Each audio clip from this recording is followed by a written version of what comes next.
Hey, you're a millionaire now. So now what?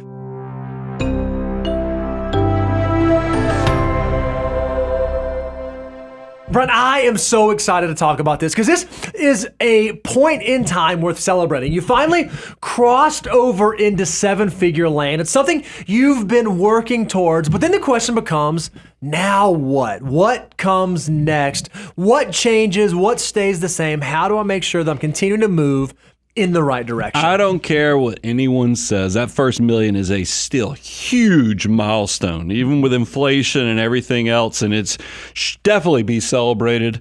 But I want to tell you, most people don't make it through that make wealth stage of reaching the first seven figures. But we probably do need to have a conversation about how do you maintain this, or how should your mindset shift? What should you focus on? We're going to put a lot of attention on that today. So we're going to walk through 5 wealth tips for you to follow when you cross over the seven-figure mark. But the very first tip that we would tell you is right now, you should subscribe to the channel. So that way you can stay up to date on all the information that we are putting out there for you to do money better. So Brian, with that, let's jump into the very first thing. Because all right, we're celebrating. We just crossed over seven-figure land. We just crossed over. A great thing for you to do once you are at millionaire status is to review your why. Yeah, this one's important, is because we have a saying around here is that money is a tool. It's not a goal. That's and right. I think for anybody out there who thinks that your life's going to be better with 3 million, 5 million, and you haven't actually put the why your life is going to be better and actually put purpose to that, you're going to be disappointed because I think there's a lot of people that they just don't know how to use money as the effective tool that it can be. This is one of those things when I wrote Millionaire Mission, the last 2 chapters, especially the last one, I said, what do I do with my money? I try to load you up with how that journey started, how it ended, and how my mindset has shifted. Yeah, when we talk about getting to a million, we focus so much on making it, on the making it. Well, that's the first stage of the 3 stages of wealth building. We think there are 3 stages that we all can actively participate in on our wealth building journey. There's the make wealth stage, that's building up the pot of money. And then there's the maintain wealth, that's the making sure that the money doesn't go away. And then once we reach into the later areas, once we get into abundance, then we get to think about how are we multiplying wealth? How are we using the wealth that we have created to not only change our lives, but change the lives of those around us? Well, depending on where you are in your financial journey, and as you begin to define your why, you'll have to assess, okay, what stage am I in of my wealth building journey? Because the why can change. The why can mean very different things to different people depending on the different stages that they're in. Well, I think it's not by accident that the first stage is security. I mean, we all want to be able to pay our bills. You want to be able to sleep at night knowing that money you're just not under this obligation that every little decision is you have to wake up, go do this job so you can pay these obligations. So security for yourself, your family, this is super important. That's a great why. The second thing is flexibility. Another great why. As you start building up your assets, you're going to kind of say, hey, now I can think about my career differently. Do I have to do it this way, or can I make some changes? And then the last thing, this is what I love, and it gets you closer to independence, is time.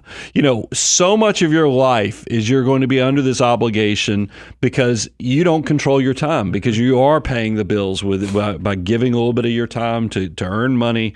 But if you can do this right and own your life that much sooner, you now get to control time. You don't get to make time, but you at least get to control how you use your time, how you spend your time, and that is wealth in our eyes. And even though you've gotten now to $1 million status, you have to figure out, okay, how do I assess which one of these stages am I in? Because $1 million for some might still very much be in the make wealth phase. $1 million for others might be in the multiply wealth stage. So you need to assess for yourself, where am I on the financial order of operations? If you don't have your free copy, you can go check it out at moneyguide.com/resources.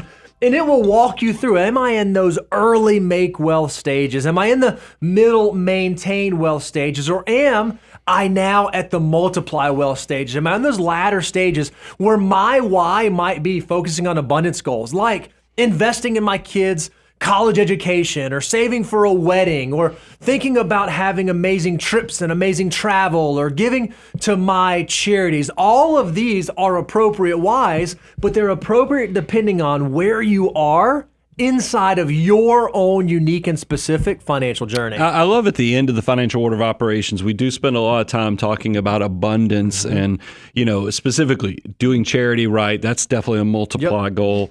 We also can talk about how you can start living your best life with your lifestyle choices. Maybe it's okay, this is the stage where you have luxury. But I'll tell you, no matter where you are, once you reach this level of success, you're probably going to lean into this next goal, which is you want to aim for simplicity. Yeah, we know that as our financial life progresses on, complexity tends to find us. We tell you that all the time. We were trying to think about, okay, what's a really interesting illustration that we can use to show this? Like, how can we communicate this idea that as our financial circumstances change, that the complexity increases? So we asked the content team, specifically Nick, can you come up with an amazing illustration to really show this, to really depict this?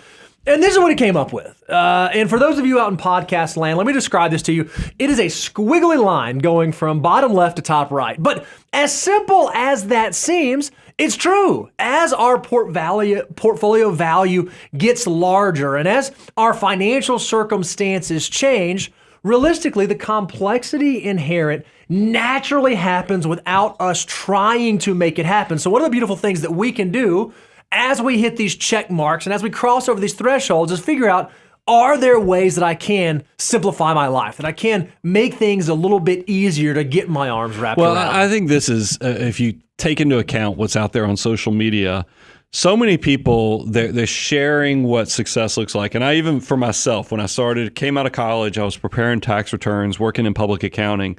And I used to daydream about when I'd prepare a tax return for a business owner or somebody who had like 6 rental properties. I'd be like, look at all these K1s. So look at this Schedule E. This is so cool what these people have going on.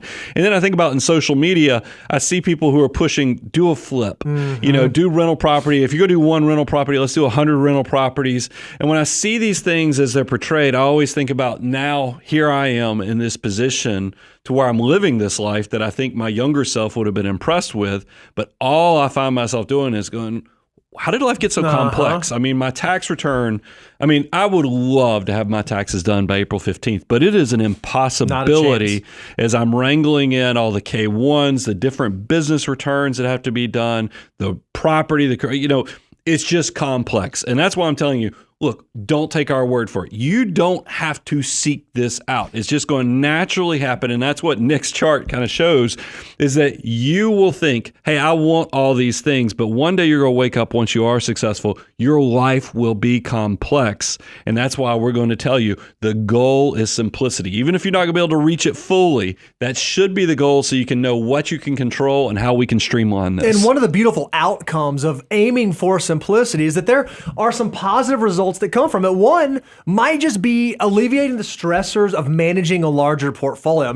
When you open your very first Roth IRA and you buy your very first target retirement fund, it's not super complicated to manage that. But now, as your portfolio has grown and you now have $1 million and it's in Roth IRAs and after-tax brokerage accounts and 401ks and old 401ks, it becomes harder to keep your arms around that, making sure that it's all working cohesively together. So as you prioritize simplicity, you can actually make managing the portfolio easier. And the other thing that you can really do is now, when you simplify your financial life, you can begin leveraging your time to focus on the things that truly matter to you, to focus your efforts and attention and energy on the things that you want to be focusing on, because the financial life is not pulling you in 1,000 different directions. Well, the most powerful of the 3 ingredients to wealth, when we're talking about the whole thing of discipline, the whole concept of ingredient number 2 is money, and then the third ingredient, which is the most powerful, is time. This is also the resource that when you are wealthy,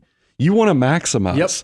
You want to own your life. So let's focus on that. Now let's leverage it. Let's free up as much of this valuable resource as we can. So now, Bo, let's pivot and actually talk about what are some of these simplification strategies. What can you actually control that allows you to bring simple into your life? Yeah, one of the easy things that you can do is you can just think about consolidating accounts. A lot of times in our financial life, our finances become a patchwork quilt of the life that we've lived up until this point. So we might have old 401ks or old IRAs or brokerage accounts that were set up from different jobs or different seasons and stations in life. A lot of people don't recognize that you can consolidate those. If I have a lot of old IRAs or old 401ks, those might be able to be consolidated into a single account. A lot of old brokerage accounts can be consolidated. And when you can get the number of accounts that you're having to manage down, it's going to be much more easy for you to manage that portfolio moving forward. But we also had set it and forget it. Now look, this is the always be buying or automate as much of your wealth building process so that it actually becomes a journey to becoming inevitably wealthy because your money just every month, no matter what's going on with the economy, what's going on with politics, you're always building these automatic behaviors that are walking you closer and closer. But it doesn't have to be just the automation of wealth building, meaning saving and investing. It also could be the automation of paying your bills. I mean, this is one of those things where my wife, I was traveling out of town without her, and she goes, "Hey, I just want to make sure we cover again. How do we pay our bills and stuff?" I said, "Honey, it's all set up automatically," meaning that I have our utilities where they're automatically being paid. I have our annual insurance premium is being paid. All of our credit cards pay off automatically every month. There's nothing wrong. The more you can set it and forget it and simplify your life, the better you'll be. Another thing you can do is when you think about your overall portfolio strategies, you can review your asset allocation structure. I mean, have you actually taken the time to look at the individual investments that you're using inside of your portfolio? Here's a real easy pro tip. If every single holding inside of your portfolio says large cap growth, you may not actually be diversified. If you have 10 different funds that are doing the exact same objective, you may have no benefit from holding those 10 different funds. So one of the things you can do is analyze, are all the holdings that I'm holding in my portfolio being used for a very specific reason and a very specific purpose? And if that's not the case, perhaps you can consolidate them down, again, making the portfolio easier to manage, easier to navigate, and more efficiently and effectively accomplish your investment strategy. So after hearing all this, you still might be thinking, wow, it's a lot. I hear what these guys are saying, but I know when I look at my own life, even if I did these three things, these simplification strategies, I got a lot going on. And that there is a next step. And yes, this is the fulfillment of the abundance cycle, is that we give you tons of free advice. I want you to learn, apply, grow your life. And what we share with you, this is the part of it why we know it works. We ask nothing of you until you reach this level where you're going to reach complexity and you're going to say, man, I still can't wrangle my hands, my head around everything I have going on. We'd love for you to consider working with us. But, you know, there's nothing wrong. You've only had one journey into the 7 figures, into 8 figures that you're walking towards. We've done this hundreds of times. Let us continue to help you and actually maximize this moment in time. Another thing that you can do, another step that you can take as you enter into millionaire status is as you take a look at your overall financial life, one of the beautiful things that is worthwhile, no matter whether you are in the make wealth, the maintain wealth, or the multiply wealth phase, is to reassess your risk right now where you are presently. Yeah, I think this is important because when you think about a 20-something versus a 55-year-old, their goals of their investment portfolios go completely different. Now, in the industry, there's, a decade or so ago, you think about target retirement funds came on the scene. And what made them so unique is that you only had to answer 2 questions, was how much can I save? When do I need the money? And then they would automatically create what's called a glide path, meaning that they would be super aggressive at the beginning when you're in your 20s. But then as you got closer and closer to the date that you had listed as the date you needed the money, they'd get super conservative. Well, you'll see this same process happen with you. And this is all about reassessing the risk. That's right. Remember, you have to make the wealth. This is how you got to get wealthy, through making the actual wealth and saving and investing. But you will reach the stage where you maintain. You're like, do I keep running up the score, taking on more risk? Or am I more nervous about the fact that I don't want to take on too much risk and just throw away all this decades of hard work we've done? This is why you should be very proactive in making sure you understand, what does your asset allocation look like in relationship to your wealth building journey? Yeah, and target retirement funds, they do a great job of simplifying this in terms of like a generalized solution. Obviously, like early on, you'll be more aggressive from a portfolio standpoint. And then as you move through time, you begin to have more conservative assets enter into the equation. Well, that's a generalized solution for folks who are generally in the same station of life that you're in. But once you get to millionaire status, you may no longer need a general solution. You want a specific solution that's specific to you and your unique circumstances. So as you approach financial independence, you have to think about your own unique glide path. So as you're doing that and as you're assessing your risk at this stage, you want to think about a few things. One of those might be your time horizon to new financial goals. You made it to the first million. Does that mean that you still have 10 more years to work or 5 more years to work or 25 more years to work? Are you about to send the kids off to school? Are you thinking about changing jobs? Are you thinking about moving geographies? All of these questions will impact how much risk should be inherent in your financial situation. And then you'll also have to think through, okay, what portfolio adjustments should I be making to get there? What makes the most sense as I begin to think about who I was before I got to this $1 million status and now who I am now that I'm there, moving towards these new objectives and new goals. And that's a great segue into understanding the difference between risk tolerance and risk capacity. Now, if you want to know the difference between these things, when I say the term risk tolerance, what I mean is if you've ever sat in a 401k enrollment meeting, they probably gave you a little questionnaire. Maybe it was 10, 15 questions.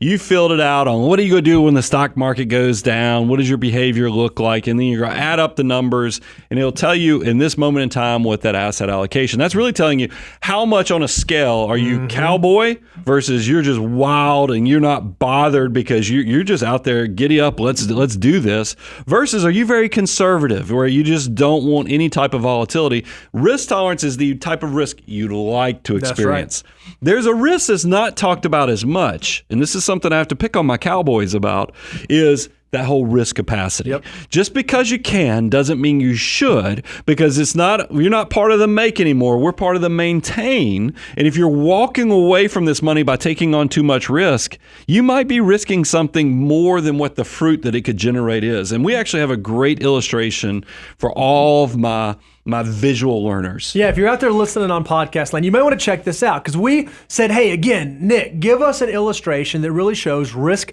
tolerance versus risk capacity. And so obviously we have this end goal. We want to get to the other side of the bridge. We want to get to the financial goal we're working towards. We may have the tolerance that we can hop on a dirt bike and we can hit the ramp and we can take off. Or Harley if you're Evel Knievel. Or Harley if you're Evel Knievel.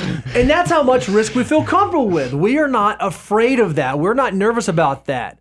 And yet, if our goal is to get to the end result, our goal is to reach our financial objective, there may be a lower amount of risk that we should take, right? How much can I handle and then how much should I handle? Well, as we begin to progress towards financial independence and as we begin to move along in our financial journey, the risk that we want to take needs to begin to align with the risk that we should take so that they are aligned. And when we can align those two, and we can make sure they're on the same path, what we create is a very efficient and effective mechanism for getting to our financial goals. And that is the objective. What you don't want to do is just because you can take a lot of risk and just because you can have a lot of risk tolerance, you don't want to risk not actually making it to your end goal because you took on more than you should have. Well, as you cross into 7-figure land, as you hit millionaire status, this is a great time to reassess. Do I need to be taking on the same amount of risk I took to get here, or is now the time that I should begin shifting and thinking about reassessing how much I have in my situation? Yeah, I mean, I think about how this played out in life is like 2008. I mean, I saw some 50-somethings who felt like they were behind on their savings goals, so they're loading up in technology. When the market lost 50%, they quickly realized one of the problems with math is that if you lose 50, you got to make 100. That's right. And that might take them 10, 15 years to fully recover that. And that's just too long. That's a risk capacity problem. So let's actually go outside of the market. Well, here are some additional risk mitigation measures you ought to consider. Term life insurance. It's a huge one. Just because you have a term policy in place, is the term that you had back when you were 25 years old the same amount of insurance that you need now that you are a millionaire, now that you're at this stage of life? So it's worth reassessing. Another one that's worth reassessing, Brian, disability insurance. I know you've actually worked in the insurance industry before, Bo. What I remember a kind of a shocking stat is that you're much more likely to become disabled and lose your ability to actually earn income than you are to die. Yep. But yet this is an insurance that very few people actually have. Very few people have this. They're underinsured. Another one is protecting your stuff. Obviously, you've built up to $1 million in liquid wealth. You're in seven-figure land. You want to make sure you have umbrella coverage, not just the normal homeowner's coverage that protects your home or the normal auto and coverage that protects your automobile, but something that sits over the top of it like an umbrella to make sure that you and your family are protected in all circumstances. And then the last one is emergency reserves. This is such a powerful tool in your risk mitigation toolbox that it's not just one step of the financial order of operations. It's actually two steps. It's step one, highest deductible covered, and step four, emergency reserve. So do not sleep, because this is going to be the kind of what you count as protection or the margin that's going to keep you from making those desperate decisions. So make sure you have emergency reserves. And what's so upsetting and so nerve-wracking and frankly so terrifying is that we talk about how necessary each one of these are. But listen to these statistics. This is the percentage of Americans that don't have life insurance according to USA Today. 48%. 48% of Americans don't have life insurance. 82% of Americans don't have any disability insurance. 80% of Americans don't have any umbrella coverage. And 72% of Americans don't have a fully funded emergency fund. We just told you that as you progress in your financial journey, you want to make sure that you're assessing all the risks that might be present, that might be inherent. And yet, the vast majority of Americans are falling short in these areas. You, as a financial mutant, you want to make sure you don't fall into these statistics because you understand there is a better way to do money. And as the survey results show, these are adults. These are adults. adults. It's not, these stats are actually adults. It's not like we're saying, hey, yeah, there's a bunch of kids out there, so that's why these stats skew this way. Don't sleep on this. And speaking of being adults with children in the data, can you believe 54% of Americans do not have a will? So if you have children and you don't have a will, get with it, because if you think the reason I don't have a will is because my family, I don't want to talk about what death looks like or who's going to take care of my kids if I'm not here. If you think it's hard while you're alive, wait until you see what happens when the state gets involved and you're not here to talk about what your intentions or your wishes were. I love it. So, all right, Brian, let's talk about now the fourth thing that you can think about as you cross into seven-figure land. As you look at your portfolio, you recognize there are things outside of your control. You can't control what the market does. You can't control what your rate of return is. But there are some things that you can control. And one of the things that you do have some control over is what you pay in taxes. So when you look at your portfolio, when you look at the way that you've built your wealth thus far, are you optimizing for tax efficiency? Yeah, this is where I feel like I've made my career in the fact that I come from a public accounting background. And you guys will quickly realize part of success is you'll start saying, man, I pay a lot of taxes. Wouldn't it be nice if I could figure out, in addition to the fees I pay, the taxes is going to be a huge part of what is causing a drag on your overall return. So we got to maximize this. This is why, look, in the beginning, we tell you, you only need to do an index target retirement fund because it's much more important to focus on your savings rate versus even what you're investing into. But they'll reach a point, and you are there. Once you're in this seven-figure status, without a doubt, we now need to optimize how much tax friction costs you're paying. So let's talk about tax location. This is the 3-bucket strategy as your friend in navigating this complex but actually very effective way you want to grow your money. Yeah, there are 3 different distinct tax buckets when it comes to your investments. Brian, the very first one is the one that you get the most excited about. This is the tax-free bucket. I get really excited about this one. This is Roth IRAs, Roth 401ks, Roth 457s. These are the types of accounts that you put money into and you don't get a tax deduction on the front end, but the money grows tax deferred. And then when you go to pull it out, it is completely tax-free forever. Those are the Roth varieties. But then there's also another account that goes in this bucket. There's health savings accounts. These accounts are slightly even better because not only do you get all the benefits of the Roth IRA, you can actually get a tax deduction on the front end with HSA. So when you're thinking about how you're saving and where your 25% is going and where you're accumulating, if you have the means and the ability to be building up Roth assets, that can be a huge, huge portion of your financial well-being when you get to financial independence. These are the least leaky buckets. This is why when you're trying to maximize compounding growth and really sticking it to our favorite tax collecting Uncle Sam, you love your Roth accounts because they really are going to let you, when you turn that $1 bill into $88 at retirement, you love getting excited about that the tax-free is not going to pay any taxes. It's going to be very efficient. Now, we lead to the next bucket, which is actually the leakiest of the three buckets, which is the tax deferred. And this is your traditional 401k, your traditional 403b, your 457. Typically, even if you chose if you did a Roth 401k, a lot of times, even though they're trying to change this, your employer contributions are still going in this tax deferred. Your traditional IRA, your rollover IRA, if you had a traditional 401k that went into it. And the reason this is such a leaky bucket is that, yes, it's great that these assets get to grow completely tax deferred. However, when you pull this money out, it's going to be taxed as an ordinary tax rate, which are typically your highest tax rates. And then the government has another provision is that if you haven't taken this money out, typically around age 75, they're going to make you take required minimum distributions where they start paying the money out and paying at these higher tax rates. So it is somewhat of a leaky thing. Still important. Look, I don't want you foregoing that employer free money. If they're giving you 50 cents or a dollar for dollar, 100% guaranteed rate of return, take advantage of it. Or if you're in say if you live in the state of California and you're in that 37% federal tax rate, you can see quickly 50% of your money is going to taxes. Well, yes, let's go ahead and take advantage of those traditional accounts now, because hopefully when you retire and maybe even move to a lower taxing state, you might go from paying 50% taxes now to you're paying 22%. That's an arbitrage situation that could work to your favor. So you'd still want to fund that traditional leaky bucket because it's still going to work out in the long term. Yeah, that's great. People ask the question all the time, how do I know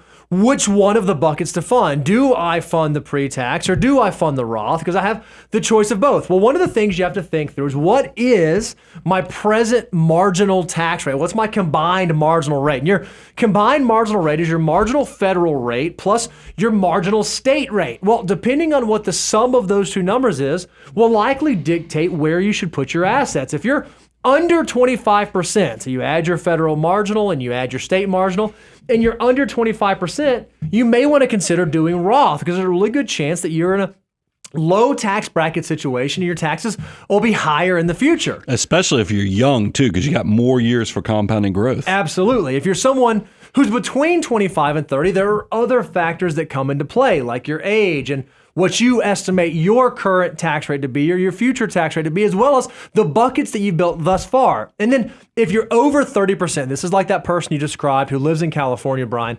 If you're over 30%, every dollar that you put into the pre-tax is going to save you 30 cents in taxes. So that's a huge tax benefit. So if you add up your marginal federal rate and your marginal state rate, you may want to consider contributing to the pre-tax portion, because that current year tax benefit is so valuable. So that's the way that you decide between pre-tax or between tax-free and tax deferred. But then, Brian, we get to the third bucket, and this is also a fun bucket to talk about. Yeah, I like this bucket because after tax, this is just your brokerage account. So if you have an individual investment account or a joint investment account, you think about the big custodians out there like Vanguard or Charles Schwab, it is interesting that these accounts, they still can be tax favored. Yep. I mean, I think about how capital gains are at a lower tax rate than your ordinary income tax rates. Dividends, qualified dividends are a lower tax rate. There's all kind of little quirks that let this be. It is a leaky bucket, but it still has some tax favorability that you ought to take advantage of. So we ought to talk about what are the unique things that you can do with after-tax money that you can't do with some of the other buckets. And I also like that could be an extension of, it's not your emergency reserves, but it's definitely something that gives you access to liquidity that much easier too. Yeah, there are certainly strategies that you can employ. So if you are someone who is building up this third bucket, here's some questions you ought to ask yourself in terms of how you're managing this bucket. Are you loss harvesting? When we go through periods and bouts of volatility, are you considering selling loss positions and buying a different type of investment so you can lock in those losses and use them against current year capital gains or even future gains that you may generate? Are you looking at capital gain distributions at the end of every year? Most mutual fund companies will release when they're going to pay out dividends at the end of the year. Well, if you look at a holding and you recognize there's going to be a 20% capital gain distribution at the end of the year, and you don't have greater than a 20% embedded gain in that holding, you may want to consider selling that holding, not participating in that capital gain, not getting that tax hit. This is something you can do every single year to try to minimize your tax bill. And then the third thing is, are you charitably minded? Are you someone who's giving money to organizations that you support? Well, if you are, one of the great things you can do if you have an after-tax account that has a lot of large embedded gains is you can start gifting appreciated securities to your organizations. That's a great way to tax efficiently give. So if you are building up this third bucket, if you do have after-tax assets, there are some ways that even inside that bucket, you can begin to optimize your overall financial situation. And what I love about being good with the charitably minded stuff is, in addition to you doing it in a tax-favored way, fulfilling your giving goals, you're also raising the cost basis within your taxable account, which allows, if you came across that once-in-a-lifetime investment, this strategy actually could help you build up that basis higher so you could access that money with less tax implications. Pretty cool thing. If you're interested in these strategies, we actually have a show that's titled Secret Investing Strategy, the 1% that even you can do. I'd encourage you to go out to moneyguy.com, check out that show, and we actually dive into some of these unique strategies that you can use to make sure you're stretching your dollar just a little bit further than your peers and operating as efficiently and effectively as possible. I love that we close this out kind of where we started. Remember how I said that even though there's a lot of haters out there that pick on what 1 million is, I still love that this is something to celebrate. And that's why I think the last thing we'll close it out with is keep going. That's right. Is that without a doubt, many folks would suggest $1 million is not what it used to be.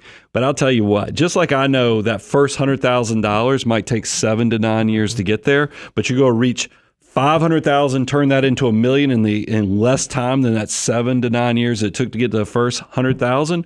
When you get to $1 million, you're going to be able to get to 2 million that much faster, because the power of compounding growth is your friend. It's going to keep building on itself. You still should celebrate this, but we still ought to talk about how this is a celebratory moment, but then we're going to say, keep going, and now do even better of knowing, where are you at? Are you ahead of the curve, behind the curve, or right where you need to be? Yeah, that's one of the things that we've put out there for you to use. It's our Know Your Number course. You can go check out at learn.moneyguy.com, because for you, $1 million may just be the first stop on your financial journey. But what you want to be able to define is, okay, how much do I actually need? What is my number that allow me to live the life I want to live on my terms?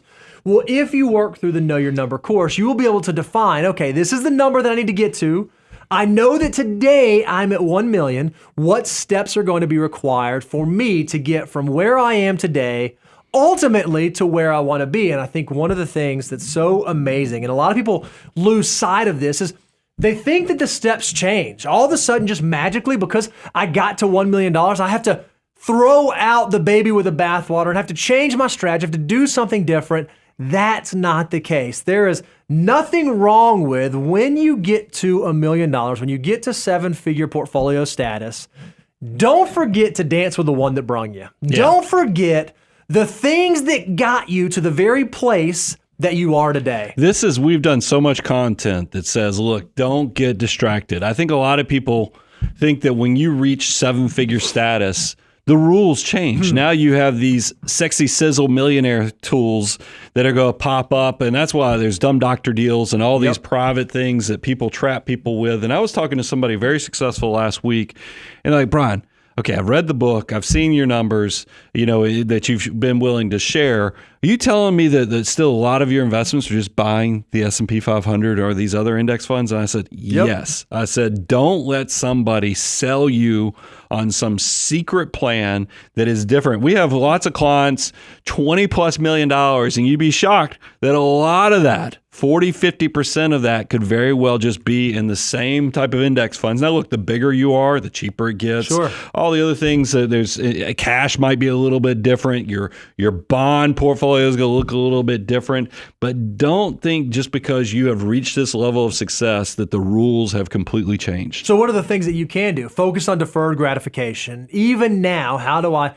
live on less than I make and save for the future? How do I turn my savings automatic? How do I make sure that I am hitting my savings numbers, that it's happening consistently every week, every month, every payroll cycle, so that I'm building? And how do I focus on controlling the things that I can't control? What am I paying in taxes? What am I paying in fees? Where are my dollars going?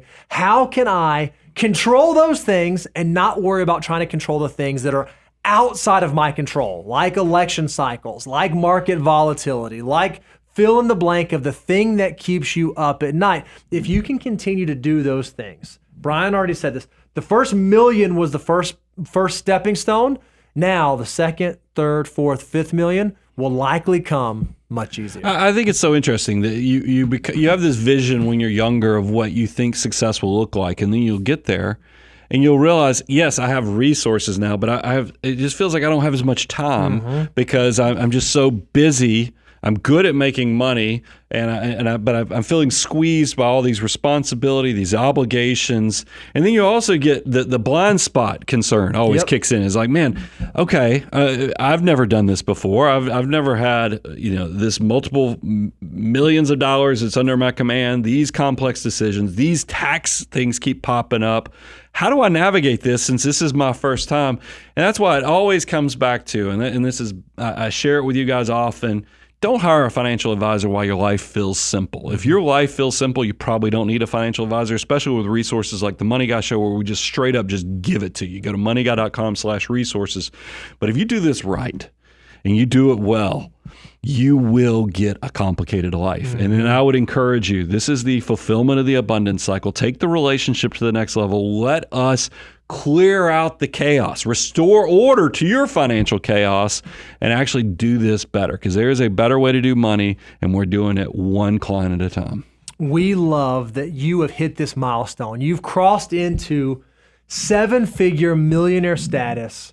Our hope is that you will keep going and you will enjoy the journey. We're going to keep going along that journey with you, loading you up with information so that you can hopefully do money better. So I like to always close it out by giving you guys a little tidbit. And what I've learned from doing this with clients, building my own wealth, watching Bo build his wealth, is that abundance is that intersection of where wealth kind of intersects with purpose. Make sure you're doing it right. I'm your host, Brian Preston, Bo Hansen, Money Guy Team, out.